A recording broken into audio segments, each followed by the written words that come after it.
Hi guys, ನಾವಿವತ್ತು ನೋಡ್ತಾ ಇರೋದು ಒಂದು ಡಿಫ್ರೆಂಟ್ ಆಗಿರೋ ಕತೆ. 3 ಜನ ಬ್ರದರ್ಸ್ ಅವ್ರ ತಂದೆನ ಕೊಲೆ ಮಾಡಿರೋ ವ್ಯಕ್ತಿನ ಹುಡ್ಕೊಂಡು ಕೇರಳಗೆ ಬರ್ತಾರೆ. ಆಮೇಲೆ ಇವ್ರಿಗೆಲ್ಲ ಏನಾಯ್ತು ಅನ್ನೋದೇ ಪೂರ್ತಿ ಕತೆ. ಕ್ಲೈಮ್ಯಾಕ್ಸ್ ನಲ್ಲಿ ಬರೋ ಟ್ವಿಸ್ಟ್ ಗಳನ್ನ ನಮ್ಮಿಂದ ಗೆಸ್ ಮಾಡೋಕೆ ಸಾಧ್ಯನೇ ಇಲ್ಲ. ಚಿತ್ರದ ಹೆಸರು ಕಡಸಿಲೆ ಬಿರಿಯಾನಿ, ಅಂದ್ರೆ ಕೊನೆಲ್ ಬಿರಿಯಾನಿ ಅಂತ. ಸರಿ ಬನ್ನಿ, ಆ 3 ಜನರಿಗೆ ಏನಾಯ್ತು ಅಂತ ನೋಡೋಣ. ಒಬ್ಬ ವ್ಯಕ್ತಿಯ ವಾಯ್ಸ್ ಓವರ್ ಜೊತೆಗೆ ಕತೆ ಶುರುವಾಗುತ್ತೆ. ಇಡೀ ಕತೆನ ಈ ವ್ಯಕ್ತಿ ನಮ್ಗೆ ನರೇಟ್ ಮಾಡೋ ತರನೇ ಹೇಳಿರ್ತಾರೆ. ಚಿಕ್ಕು ಪಾಂಡಿ ಅಂಡ್ ಬ್ರದರ್ಸ್. ಮೊದ್ಲು ಅವ್ರ ತಂದೆಯಿಂದ ಶುರು ಮಾಡೋಣ. ಅವ್ರ ತಂದೆ ತುಂಬಾನೇ ಶಾಂತ ಸ್ವಭಾವದ ವ್ಯಕ್ತಿ, ಆದ್ರೆ ಅವ್ರ ತಂದೆ ತುಂಬಾನೇ ವೈಲೆಂಟ್. ತಾಯಿ ಕೂಡ ಸೇಮ್ ಮೈಂಡ್ ಸೆಟ್. ಊರಲ್ಲೆಲ್ಲ ರೌಡಿಸಂ ಮಾಡ್ತಾ ಇರ್ತಾರೆ. ಸೊ ತಂದೆ ತಾಯಿ ತರ ನನ್ ಮಕ್ಳು ಕೂಡ ಜಗಳ ಮಾಡ್ಕೊಂಡು ರೌಡಿಸಂ ಮಾಡಬಾರ್ದು ಅನ್ನೋದೇ ಇವ್ರ ಉದ್ದೇಶ ಆಗಿತ್ತು. ಆದ್ರೆ 3 ಜನ ಮಕ್ಕಳ ಪೈಕಿ 2 ಆಲ್ರೆಡಿ ರೌಡಿಸಂಗೆ ಇಳಿದಿರ್ತಾರೆ. ಅಟ್ಲೀಸ್ಟ್ ಕೊನೆ ಮಗ ಚಿಕ್ಕು ಪಾಂಡಿ ಆದ್ರೂ ಇದನ್ನೆಲ್ಲ ಬಿಟ್ಟು ಸಾಧಾರಣ ಜೀವನ ನಡೆಸ್ಲಿ ಅಂತ ಊರಿಂದ ದೂರ ಬಂದು ಜೀವನ ಮಾಡಕ್ ಶುರು ಮಾಡ್ತಾರೆ.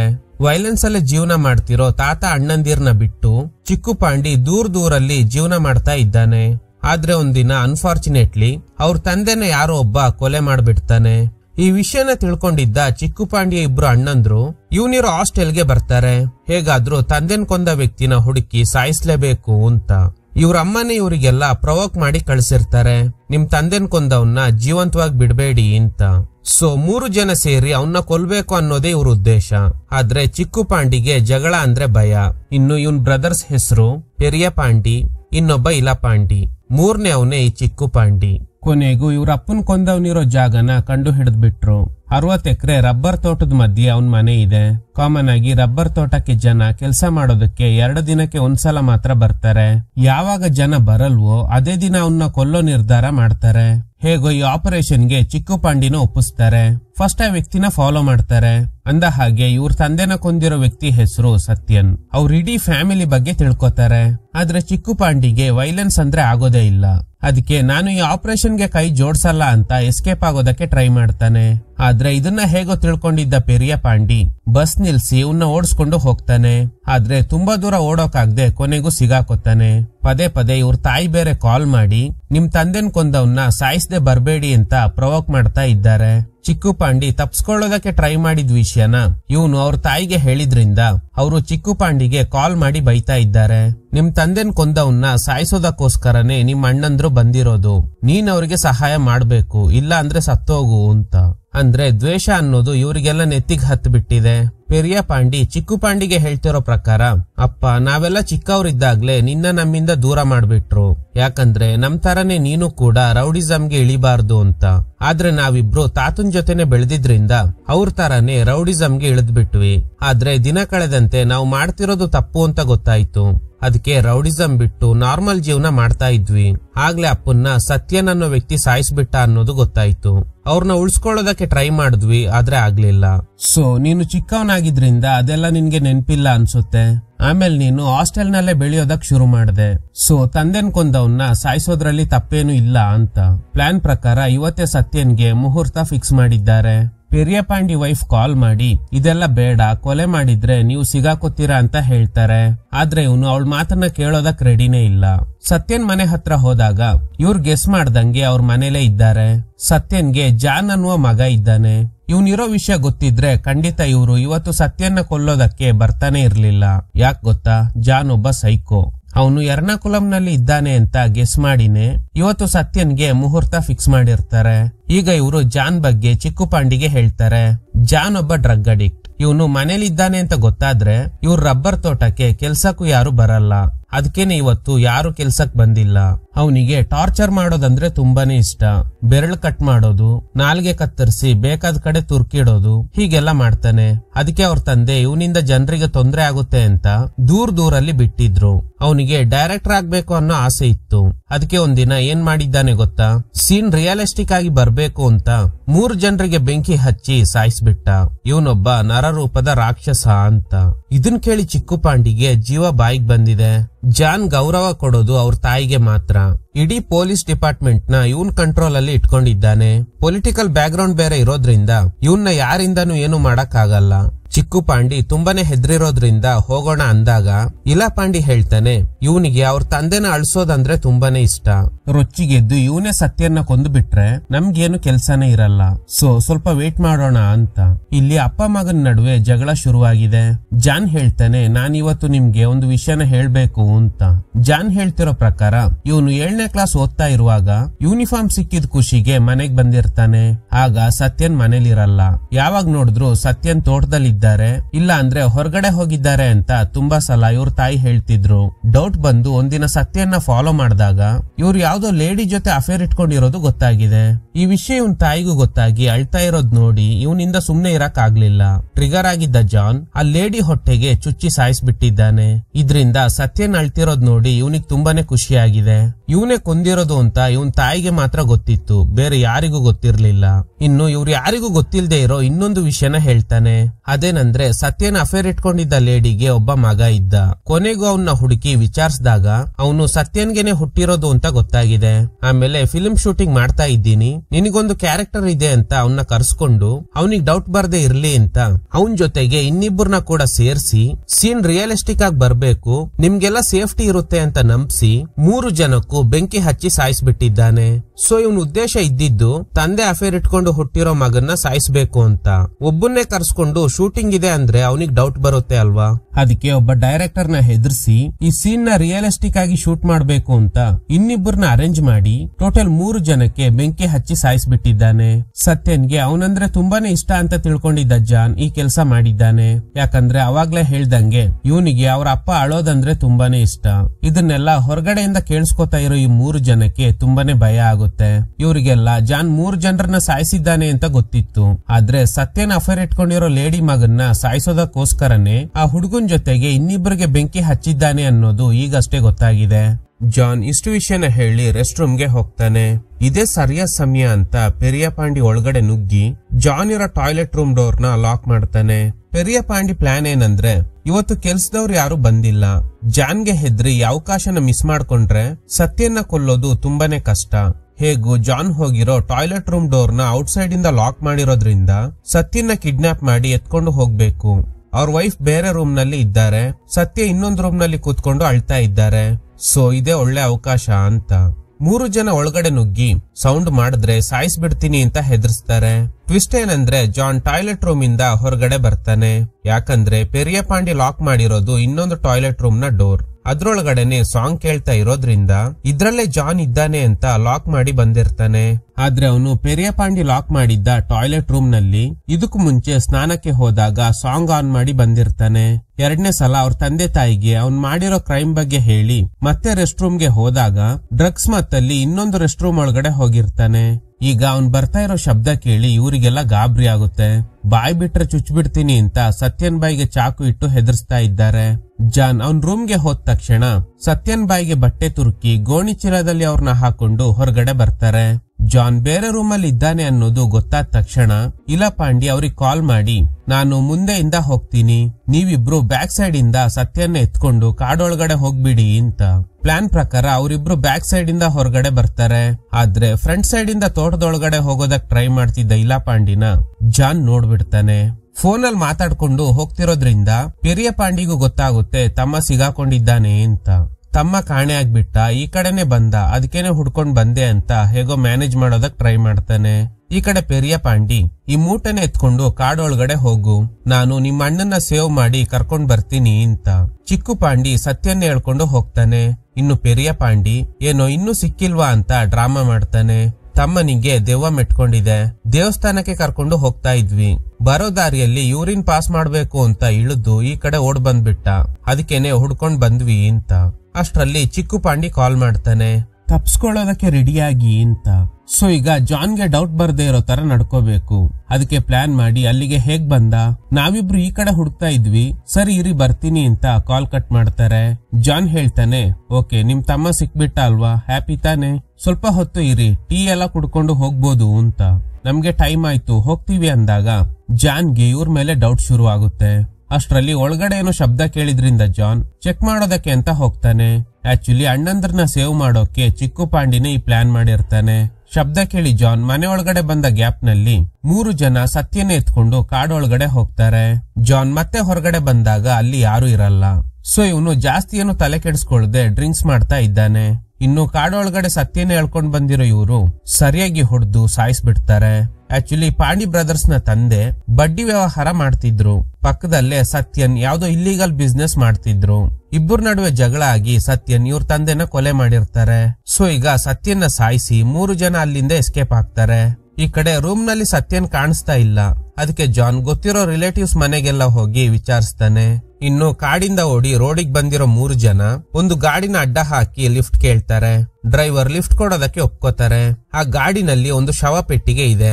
ಗಾಡಿನಲ್ಲಿ ಲಿಫ್ಟ್ ತಗೊಂಡು ಬಸ್ ಸ್ಟಾಪ್ ಗೆ ಹೋಗಿ ಅಲ್ಲಿಂದ ತಮಿಳುನಾಡಿಗೆ ಹೋಗೋದೇ ಇವ್ರ ಪ್ಲಾನ್. ಈ ಕಡೆ ತಂದೆನ ಹುಡ್ಕೊಂಡು ರಬ್ಬರ್ ತೋಟಕ್ಕೆ ಬಂದಿದ್ದ ಜಾನ್ ಸತ್ಯನ್ ಡೆಡ್ ಬಾಡಿ ನೋಡಿ ಇವನಿಗೆ ಕನ್ಫರ್ಮ್ ಆಗುತ್ತೆ ತಮ್ಮ ಕಾಣ್ತಿಲ್ಲ ಅಂತ ಹೇಳ್ಕೊಂಡ್ ಬಂದವ್ರೆ ತಂದೆನ ಕೊಲೆ ಮಾಡಿರೋದು ಅಂತ. ಇನ್ನು ಇವರೆಲ್ಲ ಲಿಫ್ಟ್ ಕೇಳ್ಕೊಂಡು ಹೋಗ್ತಿರೋ ಗಾಡಿನಲ್ಲಿ ಒಂದು ಶವ ಪೆಟ್ಟಿಗೆ ಇತ್ತಲ್ವಾ, ಅದ್ರೊಳಗಿದ್ದ ಶವ ಎದ್ದು ಬಿಡುತ್ತೆ. ಗಾಬರಿ ಆಗಿದ್ದ ಪೆರಿಯ ಪಾಂಡಿ ಹಾಗೇನೆ ಇಲ್ಲ ಪಾಂಡಿ ರನ್ನಿಂಗ್ ನಲ್ಲಿರೋ ಗಾಡಿಯಿಂದ ಜಂಪ್ ಮಾಡಿದ್ರಿಂದ ಇಬ್ರು ಸತ್ತೋಗ್ತಾರೆ. ಡ್ರೈವರ್ ಸೇರಿದಂತೆ ಎಲ್ರಿಗೂ ಶಾಕ್ ಆಗುತ್ತೆ. ಆಕ್ಚುಲಿ ಶವ ಪೆಟ್ಟಿಗೆ ಒಳಗಿದ್ದಿದ್ದು ಹೆಣ ಅಲ್ಲ, ಅವನು ಈ ಡ್ರೈವರ್ ನ ಮಗ. ನಮ್ಮ ಅಣ್ಣಂದ್ರ ಸಾವಿಗೆ ನೀವೇ ಕಾರಣ ಅಂತ ಚಿಕ್ಕು ಪಾಂಡಿ ಅವರಿಬ್ಬರ ಜೊತೆ ಜಗಳ ಮಾಡ್ತಾನೆ. ರೋಡ್ ನಲ್ಲಿ ಓಡಾಡ್ತಿದ್ದವ್ರಿಗೆ ವಿಷಯ ಗೊತ್ತಾಗಿದ್ರಿಂದ ಆಂಬ್ಯುಲೆನ್ಸ್ ಗೆ ಕಾಲ್ ಮಾಡ್ತಾರೆ. ಇನ್ನು ಚಿಕ್ಕು ಪಾಂಡಿ ಇವರಿಂದಾನೇ ಅವ್ರು ಸತ್ತಿದ್ದು ಅಂತ ರೋಡ್ ನಲ್ಲಿ ಬರೋರ್ ಹತ್ರ ಎಲ್ಲ ಹೇಳ್ತಾನೆ. ಅದೇ ರೂಟ್ ನಲ್ಲೇ ಪೊಲೀಸ್ನವರು ಬರ್ತಾರೆ. ಆಗ ಡ್ರೈವರ್ ಒಬ್ಬ ಸತ್ತೋಗಿದ್ದಾನೆ, ಇನ್ನೊಬ್ಬನಿಗ್ ಜೀವ ಇದೆ, ಆಸ್ಪತ್ರೆಗೆ ಸೇರ್ಸಿದ್ರೆ ಬದುಕುಳಿತಾನೆ ಅಂತ. ಚಿಕ್ಕು ಪಾಂಡಿ ಪೊಲೀಸ್ನವ್ರಿಗೆ ಹೇಳ್ತಾನೆ ಇವರಿಂದಾನೇ ಅವ್ರು ಸತ್ತಿದ್ದು ಅಂತ. ಪೊಲೀಸ್ನವರು 3 ಜನರನ್ನ ಕರ್ಕೊಂಡು ಜೀಪ್ ನಲ್ಲಿ ಹೋಗ್ತಾರೆ. ಚಿಕ್ಕು ಪಾಂಡಿ ಯೋಚನೆ ಮಾಡ್ತಾನೆ, ಅಣ್ಣಂದ್ರು ಸತ್ತೋದ್ರು, ಆಲ್ರೆಡಿ ಒಂದು ಕ್ರೈಮ್ ಬೇರೆ ನಡೆದಿದೆ, ಸಿಗಾಕೊಂಡ್ರೆ ಲೈಫ್ ಲಾಂಗ್ ಜೈಲಲ್ಲೇ ಇರ್ಬೇಕು. ಅದಕ್ಕೆ ಜೋರಾಗಿ ಅಳ್ತಾನೆ. ಪೊಲೀಸ್ನವರು ಗಾಡಿ ನಿಲ್ಸಿ ಏನ್ ನಿನ್ ಸಮಸ್ಯೆ, ಆಗಿದ್ದು ಆಗೋಯ್ತು ಅಂತ ಸಮಾಧಾನ ಮಾಡೋ ಗ್ಯಾಪ್ ನಲ್ಲಿ ಕಾಡೊಳಗಡೆ ಓಡೋಗ್ತಾನೆ. ಇದೇ ಒಳ್ಳೆ ಸಮಯ ಅಂತ ಡ್ರೈವರ್ ಹಾಗೇನೆ ಅವ್ರ ಮಗ ಕೂಡ ಪೊಲೀಸ್ನವ್ರ ಮೇಲೆ ಅಟ್ಯಾಕ್ ಮಾಡಿ ಕಾಡೊಳಗಡೆ ಓಡೋಗ್ತಾರೆ. ಇಷ್ಟು ದೊಡ್ಡ ಕಾಡು ಎಲ್ಲಿ ತಾನೇ ಹುಡ್ಕೋದು? ಪೊಲೀಸ್ನವ್ರಿಗೆ ಏನ್ ಮಾಡ್ಬೇಕು ಅಂತಾನೆ ಗೊತ್ತಾಗ್ತಾ ಇಲ್ಲ. ಅಪ್ಪ ಮಗ ಒಂದ್ ಕಡೆ ಓಡಿದ್ರೆ ಚಿಕ್ಕು ಪಾಂಡಿ ಒಂದ್ ಕಡೆ ಓಡೋಗಿ ಮರದಡಿಯಲ್ಲಿ ಕೂತ್ಕೊಂಡಿದ್ದಾನೆ. ಡ್ರೈವರ್ ಮಗನಿಗೆ ಬೈತಾ ಇದ್ದಾರೆ, ನೀನ್ ಯಾಕೆ ಶವದ ಪೆಟ್ಟಿಗೆ ಒಳಗಡೆ ಮಲಗಿದ್ದೆ, ನಿನ್ನಿಂದಾನೆ ಎಲ್ಲ ಆಗಿದ್ದು ಅಂತ. ಮರದಡಿನಲ್ಲಿ ಕೂತಿರೋ ಚಿಕ್ಕು ಪಾಂಡಿ ಅವ್ರ ತಾಯಿ ಕಾಲ್ ಮಾಡಿ ವಿಷಯ ಹೇಳಿದಾಗ ಅವ್ರು ಇವನಿಗೇನೆ ಬಾಯಿಗೆ ಬಂದಂಗೆ ಬೈತಾ ಇದ್ದಾರೆ.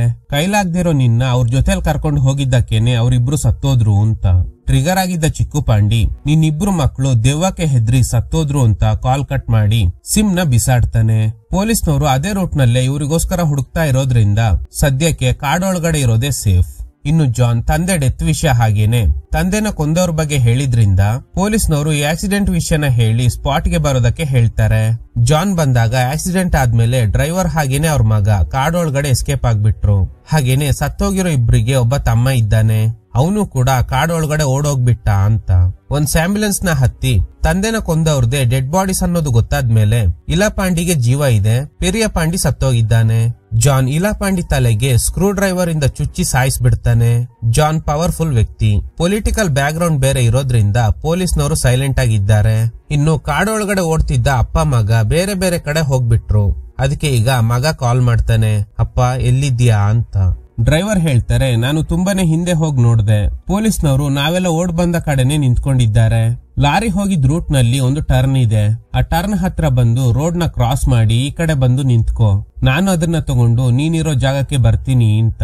ಇನ್ನೊಂದು ಕಡೆ ಕಾಡಿಂದ ರೋಡ್ ಕ್ರಾಸ್ ಮಾಡಿ ಬಂದಿರೋ ಚಿಕ್ಕು ಪಾಂಡಿ ಒಂದು ಅಂಗಡಿನಲ್ಲಿ ಲೆಮನ್ ಸೋಡಾ ಕೇಳ್ತಾನೆ. ಅಜ್ಜಿಗೆ ಏಜ್ ಆಗಿರೋದ್ರಿಂದ ರೆಡಿ ಮಾಡ್ಕೊಡೋ ಅಷ್ಟ್ರಲ್ಲಿ ಪೊಲೀಸ್ನವ್ರು ಬಂದಿದ್ರಿಂದ ಸಿಗಾಕೋತಾನೆ. ಪೊಲೀಸ್ನವರು ಜಾನ್ಗೆ ಹೇಳ್ತಾರೆ ಆ ಹುಡುಗ ಸಿಕ್ಕದ ಅಂತ. ಸರಿ, ನಾನು ಅವನ್ನ ಎತ್ಕೊಂಡು ಹೋಗ್ತೀನಿ. ಅವನ ಅಣ್ಣಂದ್ರು ಆ ಹುಡುಗ ಕಾಣೆಯಾಗಿದ್ದಾನೆ ಅಂತ ಸುಳ್ಳು ಹೇಳ್ಕೊಂಡು ನಮ್ ಮನೆಗ್ ನುಗ್ಗಿ ತಂದೆನ ಕಿಡ್ನಾಪ್ ಮಾಡಿ ಕೊಲೆ ಮಾಡಿದ್ದಾರೆ. ಸೊ ನನಗೆ ಅವನ್ನ ಸಾಯಿಸೋವರೆಗೂ ನಿದ್ದೆ ಬರಲ್ಲ ಅಂತ. ಇನ್ಸ್ಪೆಕ್ಟರ್ ಒಪ್ಕೋತಾರೆ. ಚಿಕ್ಕು ಪಾಂಡಿನ ಕರ್ಕೊಂಡ್ ಬಂದಾಗ ಜಾನ್ ಹೇಳ್ತಾರೆ, ನೋಡು ನೀವೆಲ್ಲ ನಮ್ ತಂದೆನ ಕೊಂದ್ರಿ ಅಂತ ನಾನ್ ನಿನ್ನ ಸಾಯಿಸ್ತಾ ಇಲ್ಲ, ಒಂದಲ್ಲ ಒಂದಿನ ನೀವು ಮಾಡಿದ ಕೆಲ್ಸನೇ ನಾನು ಮಾಡ್ತಿದ್ದೆ. ಬಟ್ ಅಂದ್ರೂನು ನಮ್ಮ ಅಪ್ಪನ್ ಕೊಂದಿರೋ ನಿಮ್ಮನ್ನೆಲ್ಲ ಸುಮ್ನೆ ಬಿಡೋಕಾಗುತ್ತಾ? ನಿಮ್ಮ ಅಣ್ಣಂದ್ರೆ ಯಾರಾದ್ರೂ ಜೀವಂತವಾಗಿ ಇದ್ದಿದ್ರೆ ನಿನ್ನ ಡಿಸ್ಟರ್ಬ್ ಮಾಡ್ತಾ ಇರ್ಲಿಲ್ಲ. ಆದ್ರೆ ಏನ್ ಮಾಡೋದು, ನಮ್ಗೆ ನೀನೊಬ್ನೇ ಸಿಕ್ಕಿರೋದು. ಸೊ ನಾನ್ ನಿನ್ನ ಸಾಯಿಸ್ತೀನಿ ಅಂತ. ಇವನಿಗೆ ಏನ್ ಮಾಡ್ಬೇಕು ಅಂತಾನೆ ಗೊತ್ತಾಗ್ತಾ ಇಲ್ಲ. ಈ ಕಡೆ ಡ್ರೈವರ್ ಹೇಗೋ ರೋಡ್ ಕ್ರಾಸ್ ಮಾಡಿ ಬಂದು ಗಾಡಿನಲ್ಲಿದ್ದ ಪರ್ಸ್ ತಗೊಂಡು ಎಸ್ಕೇಪ್ ಆಗೋದಕ್ಕೆ ಟ್ರೈ ಮಾಡಿದಾಗ ಸ್ಪಾಟ್ ನಲ್ಲಿದ್ದ ಪೊಲೀಸ್ನವರು ನೋಡಿ ಹಿಡಿಯೋದಕ್ಕೆ ಟ್ರೈ ಮಾಡ್ತಾರೆ. ಆದ್ರೆ ಡ್ರೈವರ್ ಪೊಲೀಸ್ ಕತ್ತಿಗೆ ಚಾಕು ಇಟ್ಟು ಹೆದರ್ಸಿ ಮತ್ತೆ ಕಾಡೊಳಗಡೆ ಓಡೋಗ್ತಾರೆ. ಇದೇ ಸರಿಯಾದ ಸಮಯ ಅಂತ ಚಿಕ್ಕುಪಾಂಡಿ ಕೂಡ ಪೊಲೀಸರ ಮೇಲೆ ಅಟ್ಯಾಕ್ ಮಾಡಿ ಆ ಡ್ರೈವರ್ ಜೊತೆನೆ ಕಾಡೊಳಗಡೆ ಓಡ್ ಹೋಗ್ತಾನೆ. ಇದರಿಂದ ಜಾನ್ಗೆ ಪಿತ್ತ ನೆತ್ತಿಗೇರಿದೆ. ನನ್ಗೆ ಒಂದು ಲಾರಿ ಪೆಟ್ರೋಲ್ ಬೇಕು, ಇಡೀ ಕಾಡಿಗೆ ಬೆಂಕಿ ಹಚ್ತೀನಿ, ಯಾವನು ಜೀವಂತವಾಗಿರ್ಬಾರ್ದು ಅಂತ. ಪೊಲೀಸ್ನವರು ಬೇಡ, ಅದೆಲ್ಲ ರಿಸ್ಕ್, ಮೇಲಧಿಕಾರಿಗಳಿಗೆ ನಾವು ಉತ್ತರ ಕೊಡ್ಬೇಕಾಗುತ್ತೆ. ಆಗ ಕಾನ್ಸ್ಟೇಬಲ್, ಮಳೆಗಾಲ ಅಲ್ವಾ, ನೆಲ ಒದ್ದೆ ಇರುತ್ತೆ, ಬೆಂಕಿ ಹಚ್ಚಿದ್ರುನು ಏನು ಯೂಸ್ ಇಲ್ಲ ಅಂತ. ಹೌದಾ, ಸರಿ, ನೆಕ್ಸ್ಟ್ ಮಳೆಗಾಲಕ್ಕೆ ನಾನು ಇದೇ ಕಾಡಿಗೆ ಬಂದು ಪೆಟ್ರೋಲ್ ಸುರಿದು ಬೆಂಕಿ ಹಚ್ತೀನಿ. ಆಗ ಏನಾದ್ರೂ ಬೆಂಕಿ ಹತ್ಕೋತು ಅನ್ಕೊಳ್ಳಿ, ನನ್ ಮಗಂದು ನಿಮ್ ಸ್ಟೇಷನ್ ಇರಲ್ಲ ಅಂತ. ಈ ಕಡೆ ಕಾಡು ಒಳಗಡೆ 3 ಜನ ಒಟ್ಟಿಗೆ ಓಡ್ತಾ ಇದ್ದಾರೆ. ಒಬ್ರು ಪೊಲೀಸ್ ಮಾತ್ರ ಹಿಂದೆನೆ ಬಂದಿದ್ರಿಂದ ಡ್ರೈವರ್ ಅಟ್ಯಾಕ್ ಮಾಡ್ತಾರೆ. ಈ ಕಡೆ ಇನ್ಸ್ಪೆಕ್ಟರ್ ಕಾನ್ಸ್ಟೇಬಲ್ ಗೆ ಹೇಳ್ತಾರೆ, ಆಗಿದ್ದಾಗ್ಲಿ ನಾನು ಜಾನ್ಗೆ ಶೂಟ್ ಮಾಡ್ತೀನಿ, ಅವ್ನ್ ಟಾರ್ಚರ್ ತಡೆಯೋದಕ್ ಆಗ್ತಿಲ್ಲ. ಆಗ ಕಾನ್ಸ್ಟೇಬಲ್, ಸರ್ ಅವನಿಗೆ ಪೊಲಿಟಿಕಲ್ ಬ್ಯಾಕ್ ಗ್ರೌಂಡ್ ಇದೆ, ನಮ್ಮಿಂದ ಏನು ಮಾಡೋದಕ್ ಆಗಲ್ಲ, ಅವ್ನ್ ಹೇಳ್ದಂಗೆ ಕೇಳಲೇಬೇಕು ಅಂತ. ಈಗ ರಾತ್ರಿ ಆಗಿದೆ. ಕಾಡೊಳಗಡೆ ಇರೋರ್ಗೆ ಇರೋದು 2 ಚಾಯ್ಸ್. ಒಂದು, ರೋಡಿಗೆ ಬಂದು ಸರೆಂಡರ್ ಆಗೋದು, ಇಲ್ಲ ಅಂದ್ರೆ ಕಾಡಲ್ಲಿರೋ ಹುಲಿ ಸಿಂಹಗಳಿಗೆ ಬಲಿಯಾಗೋದು. ಈ ಕಡೆ ಚಿಕ್ಕುಪಾಂಡಿ ಅವರಿಬ್ಬರಿಗೆ ಹೇಳ್ತಾನೆ, ಬೇಡ ಅಂತ ಎಷ್ಟೇ ಹೇಳಿದ್ರುನು ನಮ್ಮ ಅಣ್ಣಂದ್ರು ಕೇಳಲಿಲ್ಲ ಅಂತ. ಇನ್ನು ರೋಡಲ್ಲಿರೋ ಜಾನ್ ಪೊಲೀಸ್ನವ್ರಿಗೆ ಟಾರ್ಚರ್ ಮಾಡ್ತಾ ಇದ್ದಾನೆ. ಅವ್ರನ್ನೆಲ್ಲ ಹುಡುಕಿಲ್ಲ ಅಂದ್ರೆ ನಿಮ್ನ ಸುಮ್ನೆ ಬಿಡಲ್ಲ, ಆ ಡ್ರೈವರ್ ಇಂದಾನೆ ಆ ಹುಡುಗ ನನ್ನಿಂದ ತಪ್ಸ್ಕೊಬಿಟ್ಟ, ಸೊ ಆ 3 ಜನ ನನ್ಗೆ ಬೇಕು ಅಂತ. ಪಾಪ ಪೊಲೀಸ್ನವ್ರು ತಾನೇ ಏನ್ ಮಾಡ್ತಾರೆ, ರಾತ್ರಿ ಸಮಯ ಇಷ್ಟು ದೊಡ್ಡ ಕಾಡಲ್ಲಿ ಎಲ್ಲಿ ಅಂತ ಹುಡ್ಕೋದು. ಇನ್ನು ಕಾಡೊಳಗಡೆ ಇರೋ ಚಿಕ್ಕುಪಾಂಡಿ, ನನಗೆ ಸಾಧಾರಣ ಜೀವನ ಮಾಡ್ಬೇಕು ಅನ್ನೋ ಆಸೆ ಇದೆ, ಆದ್ರೆ ನಮ್ಮ ಅಣ್ಣಂದ್ರಿಂದ ಇವತ್ತು ಈ ಪರಿಸ್ಥಿತಿಗೆ ಬಂದಿದ್ದೀನಿ. ನಮ್ ತಂದೆಗೆ ನಾನೊಬ್ಬ ಡಾಕ್ಟರ್ ಆಗ್ಬೇಕು ಅನ್ನೋ ಆಸೆ ಇತ್ತು, ಆದ್ರೆ ಅವ್ರನ್ನ ಸತ್ಯನ್ ಸಾಯಿಸ್ಬಿಟ್ಟ. ಜೀವಂತವಾಗಿದ್ದಾಗ ಕೇರೆ ಮಾಡದೇ ಇರೋ ನಮ್ ತಾಯಿ ಅಪ್ಪ ಸತ್ ಮೇಲೆ ಅಣ್ಣಂದ್ರ ಮನ್ಸಲ್ಲಿ ದ್ವೇಷದ ಬೀಜನ ಬಿತ್ತಿ ಅವ್ರನ್ನ ಮೃಗಗಳಾಗಿ ಬದಲಾಯಿಸ್ಬಿಟ್ಲು ಅಂತ. ಹಾಗೆ ಕಟ್ ಮಾಡಿದ್ರೆ ಚಿಕ್ಕುಪಾಂಡಿ ಅವ್ರ ತಾಯಿಗೆ ಅವ್ರ ತಪ್ಪಿನ ಅರಿವಾಗಿ ನೇಣ್ ಬಿಗ್ದು ಸತ್ತೋಗ್ತಾರೆ. ಈ ಕಡೆ ಕಾಡಲ್ಲಿರೋ ಡ್ರೈವರ್ ಹಾಗೇನೆ ಅವ್ರ ಮಗ ಚಿಕ್ಕುಪಾಂಡಿಗೆ ಸಮಾಧಾನ ಮಾಡ್ತಾರೆ. ಈ ಕಡೆ ರೋಡಲ್ಲಿರೋ ಜಾನ್ ಇನ್ಸ್ಪೆಕ್ಟರ್ ಗೆ ಹೇಳ್ತಾನೆ, ಯಾವಾಗ ವೈರಿ ನಮ್ಗೆ ಹೆದರ್ಸ್ತಾನೋ ಆಗ್ಲೇ ಕೊಲ್ಲೋಕ್ ಮಜಾ ಅಂತ. ಇನ್ನು ಕಾಡಲ್ಲಿರೋ ಡ್ರೈವರ್ ಚಿಕ್ಕುಪಾಂಡಿಗೆ ಹೇಳ್ತಾರೆ, ಒಂದು ಕಳ್ತನದ ಕೇಸಲ್ಲಿ 4 ವರ್ಷ ಜೈಲಲ್ಲಿ ಇದ್ದೆ, ಒಂದಿನ ಅಲ್ಲಿಂದ ಎಸ್ಕೇಪ್ ಆಗಿ ಯಾರಿಗೂ ಗೊತ್ತಾಗದೆ ಕಳ್ಳ ಕುರ್ಚಿನಲ್ಲಿ ಜೀವನ ಮಾಡ್ತಿದ್ದೆ. ಒಂದು ಸಾಧಾರಣ ಶವಪೆಟ್ಟಿಗೆ ಟ್ರಾನ್ಸ್ಫರ್ ಮಾಡೋ ಕಂಪ್ನಿನಲ್ಲಿ ಡ್ರೈವರ್ ಆಗಿದ್ದೀನಿ. ಇವನಂತೂ ಸರಿಯಾಗಿ ಓದಿಲ್ಲ, ನನಗೆ ಒಬ್ಳು ಮಗಳಿದ್ದಾಳೆ, ಅವಳನ್ನ ಚೆನ್ನಾಗಿ ಓದಿಸಿ ಅವಳಿಗೆ ಒಳ್ಳೆ ಜೀವನ ರೂಪಿಸ್ಬೇಕು ಅನ್ನೋ ಆಸೆ ಇದೆ. ನಾನಿಲ್ಲಿಂದ ನಿನ್ನ ಕರ್ಕೊಂಡು ಹೋಗ್ತೀನಿ. ಆಗ ಚಿಕ್ಕುಪಾಂಡಿ, ನನ್ನ ಬಸ್ ಸ್ಟಾಪ್ ನಲ್ಲಿ ಬಿಟ್ಬಿಡಿ, ಹೇಗಾದ್ರೂ ಚೆನ್ನೈಗೆ ಹೋಗಿ ಏನಾದ್ರೂ ಕೆಲಸ ಮಾಡ್ಕೊಂಡು ಸೆಟ್ಲ್ ಆಗ್ಬಿಡ್ತೀನಿ ಅಂತ. ಡ್ರೈವರ್ ಹೇಳ್ತಿರೋ ಪ್ರಕಾರ ಎಸ್ಕೇಪ್ ಆಗೋದಾದ್ರೆ ಈಗ್ಲೇ ಆಗ್ಬೇಕು. ಬೆಳಗ್ಗೆ ತುಂಬಾ ಜನ ಪೊಲೀಸ್ನವರು ಬರೋ ಸಾಧ್ಯತೆ ಇದೆ, ಸಿಗಾಕೊಂಡ್ರೆ ಕತೆ ಮುಗೀತು. ನಾವು ಸಿಟಿಯಿಂದ ತುಂಬಾ ದೂರ ಇದ್ದೀವಿ, ಅದಕ್ಕೇನೆ ಪೊಲೀಸ್ ಫೋರ್ಸ್ ಜಾಸ್ತಿ ಬಂದಿಲ್ಲ. ನಾವು ಹೇಗಾದ್ರೂ ರೋಡ್ ನ ಕ್ರಾಸ್ ಮಾಡಿ ಆ ಕಡೆ ಹೋದ್ರೆ ಮಾತ್ರ ತಪ್ಸ್ಕೊಳ್ಳೋದಕ್ಕೆ ಸಾಧ್ಯ. ಲೆಫ್ಟ್ ಸೈಡ್ ನಲ್ಲಿ ಒಬ್ಬ ಪೊಲೀಸ್ ಮಾತ್ರ ಇದ್ದಾರೆ, ಅವ್ರನ್ನ ಹೇಗಾದ್ರೂ ಡಿಸ್ಟ್ರಾಕ್ಟ್ ಮಾಡಿದ್ರೆ ನಾವು ರೋಡ್ ನ ಕ್ರಾಸ್ ಮಾಡಬಹುದು. ಹಾಗೇನೆ ಇವರೊಬ್ಬ ಪೊಲೀಸ್ ನ ಕಟ್ಟಾಕಿದ್ರು ಅಲ್ವಾ, ಅವ್ರನ್ನ ಕಳಿಸ್ಬಿಡ್ತಾರೆ. ಅವ್ರು ಸುಸ್ತಾಗಿರೋದ್ರಿಂದ ನಿಧಾನಕ್ಕೆ ರೋಡ್ ಹತ್ರ ಬಂದಾಗ ಪೊಲೀಸ್ನವರು ಅಲ್ಲಿಗೆ ಬಂದು ಅವ್ರನ್ನ ಎತ್ಕೊಂಡು ಹೋಗ್ತಾರೆ. ಈ ಗ್ಯಾಪ್ ನಲ್ಲಿ ಆ ಡ್ರೈವರ್ ನ ಮಗ ರೋಡ್ ನ ಕ್ರಾಸ್ ಮಾಡ್ತಾನೆ. ಇದೇ ಅವ್ರ ಪ್ಲಾನ್ ಆಗಿತ್ತು. ರೋಡ್ ಕ್ರಾಸ್ ಮಾಡಿರೋ ಇವನು ಡ್ರೈವರ್ ಗೆ ಕಾಲ್ ಮಾಡ್ತಾನೆ, ಯಾಕೆ ನೀವಿಬ್ರು ಬಂದಿಲ್ಲ ಅಂತ. ಇನ್ನೊಬ್ರು ಪೊಲೀಸ್ ಈ ಕಡೆನೆ ನೋಡ್ತಿದ್ರು. ನಾವಿಬ್ರು ಒಟ್ಟಿಗೆ ರೋಡ್ ಕ್ರಾಸ್ ಮಾಡೋದಕ್ಕೆ ಟ್ರೈ ಮಾಡಿದ್ರೆ ಖಂಡಿತ ಸಿಗಾಕೋತಾ ಇದ್ವಿ. ನೀನ್ ಅಲ್ಲಿಂದ ಹಾಗೇನೆ ಮುಂದೆ ಹೋಗು, ಅಲ್ಲೊಂದು ಬಸ್ ಸ್ಟಾಪ್ ಸಿಗುತ್ತೆ, ನಾವು ಹೇಗಾದ್ರೂ ಬರ್ತೀವಿ ಅಂತ. ಆದ್ರೆ ಅವರಿಬ್ಬರನ್ನ ಬಿಟ್ಟು ಹೋಗೋಕೆ ಇವನಿಗೆ ಮನ್ಸು ಒಪ್ತಾ ಇಲ್ಲ. ಈ ಕಡೆ ಡ್ರೈವರ್ ಚಿಕ್ಕುಪಾಂಡಿಗೆ ಹೇಳ್ತಾರೆ, ನಾನೋಗಿ ಸರೆಂಡರ್ ಆಗ್ತೀನಿ, ನಮ್ಗೆ ಬೇರೆ ದಾರಿ ಇಲ್ಲ. ಯಾಕಂದ್ರೆ ನಾನಿವತ್ತು ಓಡೋಕ್ ಶುರು ಮಾಡಿದ್ರೆ ಪೊಲೀಸ್ನವರು ನನ್ ಕುಟುಂಬನ ಸುಮ್ನೆ ಬಿಡಲ್ಲ. ನಾನೋಗಿ ಸರೆಂಡರ್ ಆಗ್ತಿದ್ದಂಗೆ ಪೊಲೀಸ್ನವ್ರ ಗಮನ ನನ್ ಮೇಲೇನೆ ಇರುತ್ತೆ. ಈ ಗ್ಯಾಪ್ ನಲ್ಲಿ ನೀನು ರೋಡ್ ಕ್ರಾಸ್ ಮಾಡಿ ಆ ಕಡೆ ಹೋಗ್ಬಿಡು.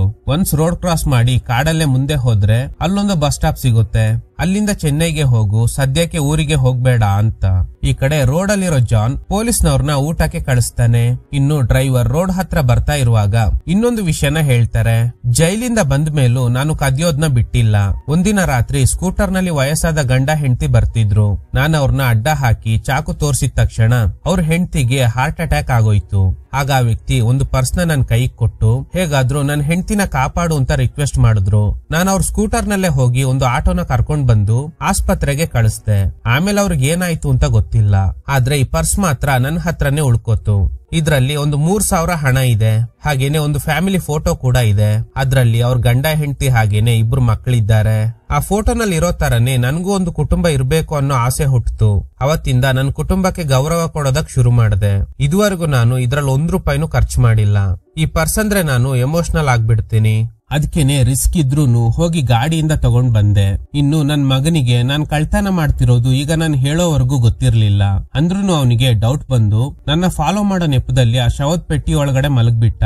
ಗಾಡಿನಲ್ಲಿ ನೀವೆಲ್ಲ ಮಾತಾಡ್ತಿರೋದ್ ಕೇಳಿ ಎದ್ದಿದ್ರಿಂದಾನೆ ನೀನು ನಿಮ್ಮ ಅಣ್ಣಂದ್ರನ್ನ ಕಳ್ಕೋಬೇಕಾಯ್ತು. ಈ ಪರ್ಸಿನ ಮೇಲೆ ನೀನ್ ಇಟ್ಕೋ, ಚೆನ್ನೈನಲ್ಲಿ ಜೀವನ ಮಾಡೋಕೆ ನಿನ್ಗೆ ಹೆಲ್ಪ್ ಆಗುತ್ತೆ ಅಂತ. ಇನ್ನು ಆ ಡ್ರೈವರ್ ನ ಮಗ ಅವರಿಬ್ರು ಇನ್ನು ಬಂದಿಲ್ಲ ಅಂತ ಮತ್ತೆ ರೋಡ್ ಕ್ರಾಸ್ ಮಾಡೋದಕ್ಕೆ ಟ್ರೈ ಮಾಡಿದಾಗ ಪೊಲೀಸ್ ಕೈಗೆ ಸಿಗಾಕೋತಾನೆ. ಪೊಲೀಸ್ನವರು ಜಾನ್ ಹತ್ರ ಕರ್ಕೊಂಡ್ ಬಂದಾಗ ಜಾನ್ ಅವನಿಗೆ ಪೆಟ್ರೋಲ್ ಸುರಿದು ಬೆಂಕಿ ಹಚ್ತಾನೆ. ಇದನ್ನ ನೋಡಿ ಗಾಬರಿ ಆಗಿದ್ದ ಡ್ರೈವರ್ ರೋಡ್ ಹತ್ರ ಬಂದಾಗ ಪೊಲೀಸ್ನವರು ಲಾಕ್ ಮಾಡಿ ಅರೆಸ್ಟ್ ಮಾಡ್ತಾರೆ. ಇದನ್ನೆಲ್ಲ ದೂರದಿಂದ ನೋಡ್ತಿರೋ ಚಿಕ್ಕು ಪಾಂಡಿ ಅಳ್ತಾ ಇದ್ದಾನೆ. ಪೊಲೀಸ್ನವರು ಈ ಕೇಸ್ ನಲ್ಲಿ ಆ ಡ್ರೈವರ್ ಬೇಕು ಅಂತ ರಿಕ್ವೆಸ್ಟ್ ಮಾಡಿದ್ರಿಂದ ಜಾನ್ ಅವ್ರನ್ನ ಮಾತ್ರ ಜೀವಂತವಾಗಿ ಬಿಡ್ತಾನೆ. ಈಗ ಬೆಳಗಿನ ಜಾವ 5 ಗಂಟೆ.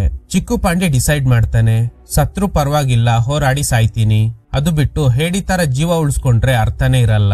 ನನ್ಗೋಸ್ಕರ ಡ್ರೈವರ್ ನ ಮಗ ಜೀವ ಕಳ್ಕೊಂಡ್ರು ಅಂತ. ಫಸ್ಟ್ ರೋಡ್ ಹತ್ರ ಬರ್ತಿದ್ದಂಗೆ ಜಾನ್ ಕಡೆ ಅವ್ರಿಗೆ ಕಲ್ಲಲ್ಲೇ ಹೊಡೆದು ಸಾಯಿಸ್ತಾನೆ. ಇದನ್ ನೋಡಿ ಜಾನ್ ಹಾಗೇನೆ ಅವನ್ ಕಡೆ ಅವನು ಓಡ್ ಬರ್ತಾ ಇದ್ದಾರೆ. ಚಿಕ್ಕು ಪಾಂಡಿ ಜಾನ್ ಜೊತೆಲಿದ್ದ ಇನ್ನೊಬ್ಬ ವ್ಯಕ್ತಿನ ಕೂಡ ಸಾಯಿಸ್ತಾನೆ. ಜಾನ್ ಹತ್ರ ಬಂದಾಗ ಮತ್ತೆ ಕಾಡೊಳಗಡೆ ಓಡೋಗ್ತಾನೆ. ಜಾನ್ ಜೊತೆಲಿದ್ದವನ್ನ ಚುಚ್ಚಿ ಸಾಯಿಸ್ಬಿಡ್ತಾರೆ. ನೋಡು, ನೀನ್ ಹೇಗೂ ಇವನ್ನ ನೆಕ್ಸ್ಟ್ ಟಾರ್ಗೆಟ್ ಮಾಡ್ತೀಯ ಅಲ್ವಾ, ಅದಕ್ಕೆ ನಾನೇ ಸಾಯಿಸ್ಬಿಟ್ಟೆ. ಪೊಲೀಸ್ನವರು ಆ ಡ್ರೈವರ್ ನ ಅರೆಸ್ಟ್ ಮಾಡಿ ಕರ್ಕೊಂಡು ಹೋದ್ರು. ಈಗ ಇಲ್ಲಿರೋದು ನಾವಿಬ್ರು ಮಾತ್ರ, ಧೈರ್ಯ ಇದ್ರೆ ರೋಡಿಗ್ ಬಾ ಅಂತ. ಫೈನಲಿ ಇವನು ರೋಡಿಗೆ ಬಂದಾಗ ಜಾನ್ ಇನ್ನೇನು ಇವನ್ನ ಕೊಲ್ಬೇಕು ಅನ್ನೋ ಅಷ್ಟ್ರಲ್ಲಿ ಒಂದು ಲಾರಿ ಬಂದು ಡಿಕ್ಕಿ ಹೊಡೆದಿದ್ರಿಂದ ಜಾನ್ ಸತ್ತೋಗ್ತಾನೆ. ಈಗ್ಲೇ ಒಂದು ಶಾಕಿಂಗ್ ಟ್ವಿಸ್ಟ್ ರಿವೀಲ್ ಆಗುತ್ತೆ. ಆ ಲಾರಿನಲ್ಲಿ ಇದ್ದ ವ್ಯಕ್ತಿ ಹೇಳ್ತಾರೆ, ನೀನು ಸೈಡ್ ಹೋಗಿದ್ರಿಂದ ತಪ್ಸ್ಕೊಂಡೆ, ಇಲ್ಲ ಅಂದ್ರೆ ನಿನ್ ಕತೆನೂ ಮುಗೀತಾ ಇತ್ತು. ಇವನ್ನ ಸೇರಿ ಇದುವರೆಗೂ 36 ಜನರನ್ನ ಇದೇ ತರ ಸಾಯಿಸಿದ್ದೀನಿ. ಸರಿ ಬಾ, ನಿನ್ನ ಡ್ರಾಪ್ ಮಾಡ್ತೀನಿ ಅಂತ.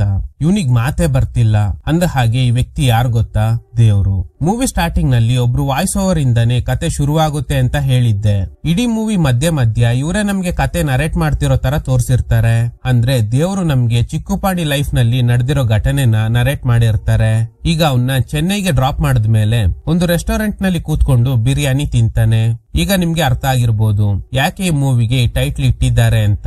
ಈಗ ನಿಮ್ಗೆ ಕೆಲವೊಂದು ಡೌಟ್ಸ್ ಇರ್ಬೋದು. ಜಾನ್ ಕೆಟ್ಟವನು, ಅದಕ್ಕೆ ದೇವರು ಅವನಿಗೆ ಡಿಕ್ಕಿ ಹೊಡೆದು ಸಾಯಿಸ್ಬಿಟ್ರು. ಅವನ್ನ ಸೇರಿ ಇಲ್ಲಿ ತನಕ 36 ಜನರನ್ನ ಸಾಯಿಸಿ ಒಳ್ಳೆಯವ್ರನ್ನ ಕಾಪಾಡಿದ್ದೀನಿ ಅಂತ ಇಂಡೈರೆಕ್ಟ್ ಆಗಿ ಹೇಳಿರ್ತಾರೆ. ಹಾಗಾದ್ರೆ ಚಿಕ್ಕು ಪಾಂಡಿನ ಯಾಕೆ ಸಾಯಿಸಿಲ್ಲ? ಆ ಡ್ರೈವರ್ ಮಗ ಅವ್ರ ಕಣ್ ಮುಂದೆನೆ ಸುಟ್ಟೋದ್ರುನು ಯಾಕೆ ದೇವ್ರು ಸುಮ್ನೆ ಇದ್ರು? ಇದಕ್ಕೆ ಉತ್ತರ, ದೊಡ್ಡವರು ಒಂದು ಮಾತನ್ನ ಹೇಳ್ತಾ ಇರ್ತಾರೆ, ನಾವು ಮಾಡಿರೋ ಪಾಪ ನಮ್ ಕುಟುಂಬಕ್ಕೆ ತಗುಲುತ್ತೆ ಅಂತ. ಆ ಡ್ರೈವರ್ ಲೈಫ್ ನಲ್ಲೂ ಅದೇ ಆಯ್ತು. ಅವ್ರ ಜೈಲಿಂದ ಬಂದ ಮೇಲೆ ಕೂಡ ಕಳ್ತನ ಮಾಡೋದ್ನ ಬಿಟ್ಟಿಲ್ಲ. ಎಷ್ಟೋ ಜನರ ಶಾಪಕ್ಕೆ ಗುರಿಯಾಗಿರ್ತಾರೆ. ಪಾಪದ ಫಲವಾಗಿ ಸ್ವಂತ ಮಗನೇ ಕಣ್ಮುಂದೆ ಸಾಯೋದ್ನ ನೋಡೋ ಪರಿಸ್ಥಿತಿ ಬಂತು.